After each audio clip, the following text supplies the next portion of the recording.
दोस्तों नमस्कार। ज्योतिष दर्पण के अंदर मैं आचार्य अजय गौतम आपके साथ ज्योतिष से जुड़ी हुई तमाम खबरें हम आपके सामने लेकर आते हैं। और आज की जो खबर है बहुत ही सनसनीखेज है। आज की खबर है कैसे एक अपने आप को ज्योतिष क्षेत्र के अंदर प्रसिद्ध करने वाले व्यक्ति ने एक धूप बत्ती बेचने वाली महिला के साथ बलात्कार किया और उसको ये सांत्वना दी कि वह उसके साथ विवाह करेगा और उसको नौकरी पर रखेगा, उसका जीवन यापन करेगा।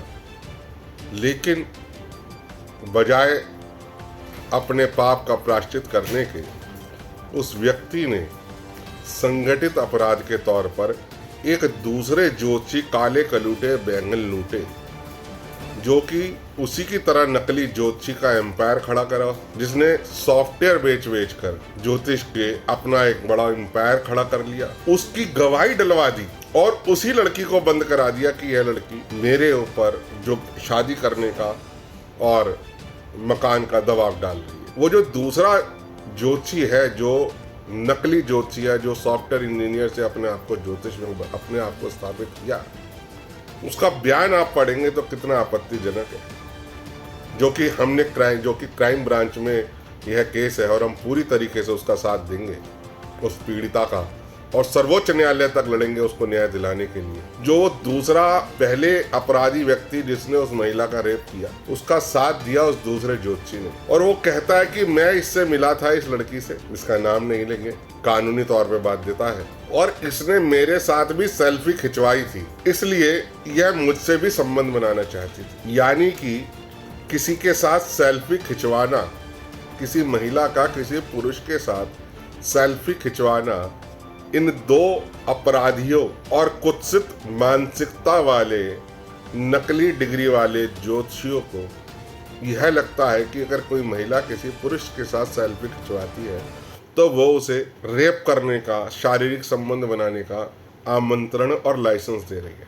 यह सारे सवाल सिलसिलेवार तरीके से कोर्ट में तो पूछे ही जाएंगे, लेकिन समाज के आगे रखना भी बहुत आवश्यक है। बजाय कि यह सच का साथ देते, बजाय कि जिस व्यक्ति ने उस गरीब धूप बत्ती बेचने वाली महिला का रेप किया उसको कानून के हवाले करते, उसे बचाने के लिए उसने अपनी ताकत, अपनी पहचान का दुरुपयोग किया, उसके पक्ष में बयान दर्ज करवाए कि इसने मेरे साथ भी सेल्फी खींची थी और ये मेरे से भी संबंध बनाना चाहती थी। भले उसकी अपनी बीवी से ना बनते हो, भले ही जो पहले वाला है वो भी अपनी बीवी से लग रहता हो, लेकिन ये ज्योतिष के नाम पर कैसे गरीब और अबला महिलाओं का शोषण करके और उल्टा उन्हें ही फंसा देते हैं केसों के अंदर, ताकि समाज में इनका असली चेहरा ना आए। इसी चीज को हम लोग बेनकाब करेंगे कानूनी तथ्यों के आधार। और कैसे यह लोग अवार्ड की दुकान चलाते हैं, कैसे महिलाओं का शोषण इन्होंने किया है, पूरी की पूरी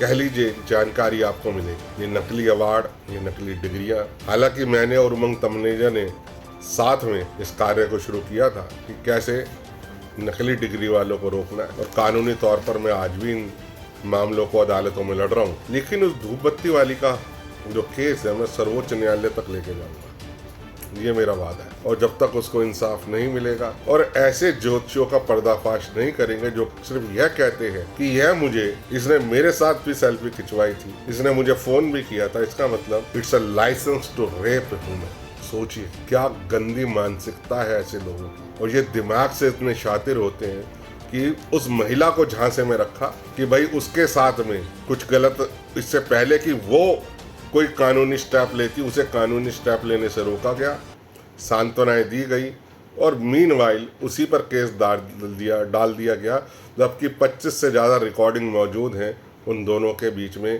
क्या हुआ था, इस बात की सच्चाई। वो सारी रिकॉर्डिंग भी सार्वजनिक पटल पर डाली जाएंगी और उस गरीब महिला का जो जिस तरीके से इन दोनों ज्योतिषियों ने मिलकर जीवन को बर्बाद किया, इनका भी पर्दाफाश होगा और इनकी नकली डिग्रियों का पर्दाफाश होगा।